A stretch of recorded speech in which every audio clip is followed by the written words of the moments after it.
జీవితంలో సంకటహర చతుర్థి అనేటటువంటిది చేసుకుని తీరాలి. సంకటహర చతుర్థి వ్రతం ఒక్కసారైనా చెయ్యాలి. నేనైతే ఏం చెప్తానంటే వ్యక్తిగతంగా సాధ్యమైనంత వరకు సంకటహర చతుర్థి వ్రతాన్ని ప్రతివారు సంవత్సరంలో ఒకసారైనా చేసుకోవడం అలవాటు చేసుకోవాలి.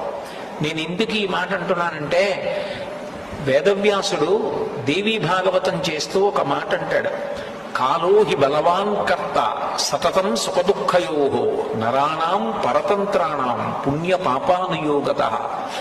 భగవంతుడు మనకొక సుఖాన్ని ఇస్తే మన పుణ్యాన్ని అడ్డుపెట్టిస్తాడు, మనకి దుఃఖాన్ని ఇస్తే మనం చేసిన పాపాన్ని అడ్డుపెట్టిస్తాడు. నేను చేసిన పుణ్యమేదో నాకేం తెలుసు? జీవితంలో సంకటహర చతుర్థి అనేటటువంటిది చేసుకుని తీరాలి. సంకటహర చతుర్థి వ్రతం ఒక్కసారైనా చెయ్యాలి.